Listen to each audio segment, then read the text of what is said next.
Hey everybody, welcome to Mental BFE. I was hoping that nobody would come up here, but I found out why the road has been beat to crap. It's because side by sides.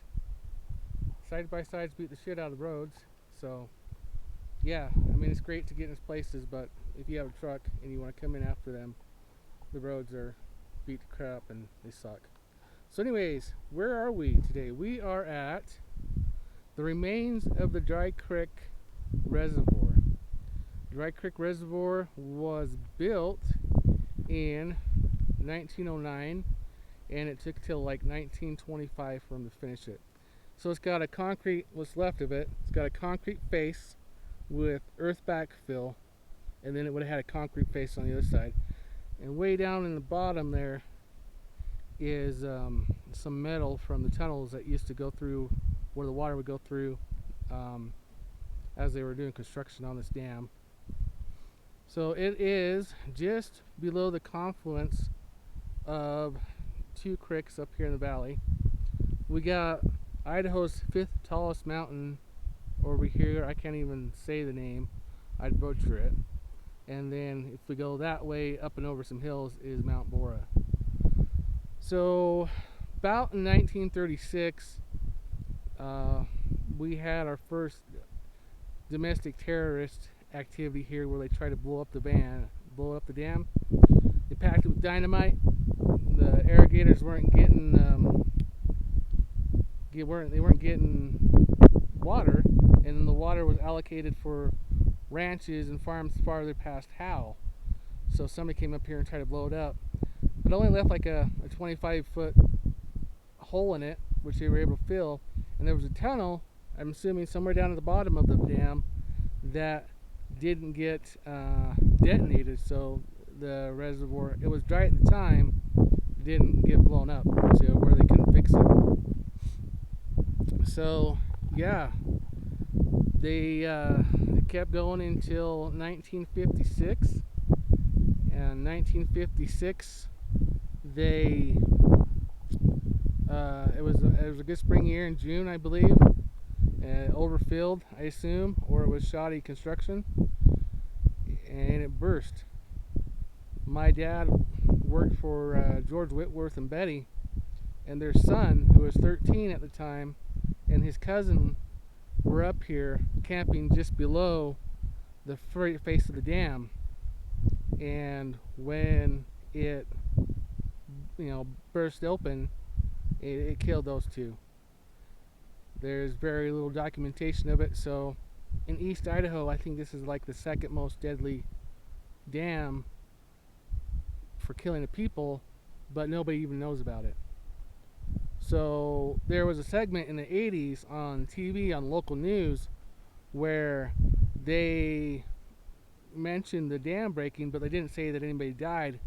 And Betty was pretty pissed off and called the news company and said, "Hey, my son died and his cousin died." So they got on the air the next day and apologized and did claim that the people did die and condolences to the family. So when the dam burst, it's a really narrow valley for like the next 4 miles, and it stays fairly narrow for until it hits the end, where it opens up into a alluvial fan and spreads out across there. But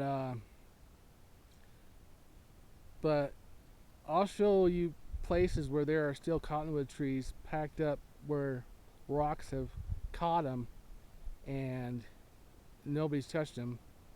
You're just like in the middle of nowhere, and nobody salvaged all the cottonwood trees.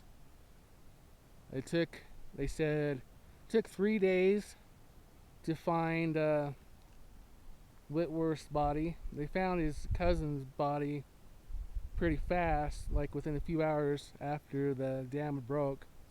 But his Betty's son, it took 3 days because he got washed downstream and was in a big pile of cottonwood trees. So, originally, this dam was 80 feet tall. It was about 100 acres. 100 acres. They said it was about 2,400 cubic, 2,400 whatever volume.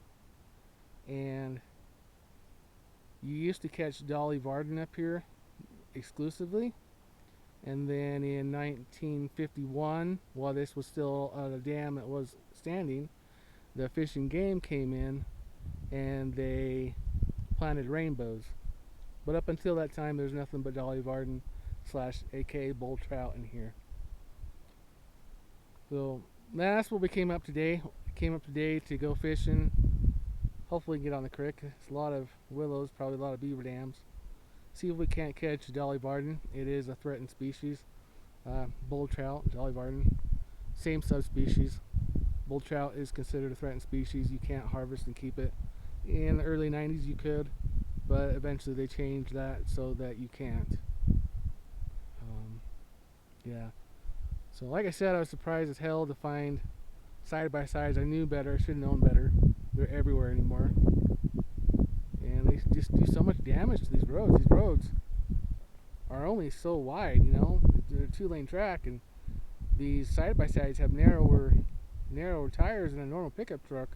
And they come through, and they just freaking do so much damage. Yeah, that's my vent today.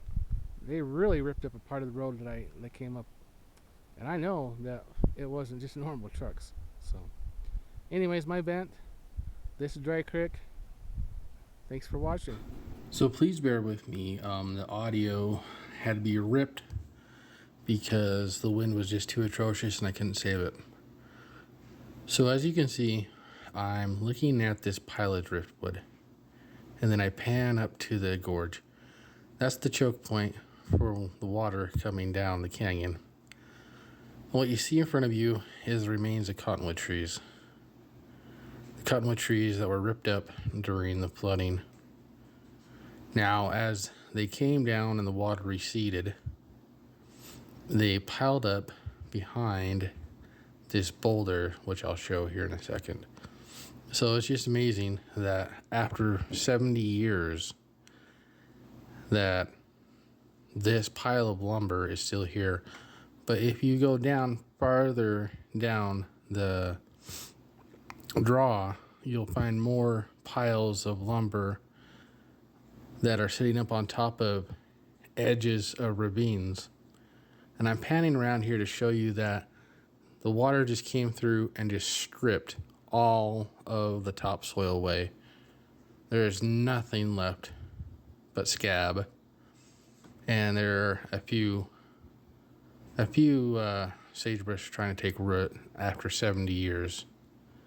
And as you look down there, you can see that this opens up to an alluvial pan. And again, it's just amazing that driftwood is still there 70 years down the road. And you know, I just really appreciate y'all stopping by and taking the time to check out this video. Thank you.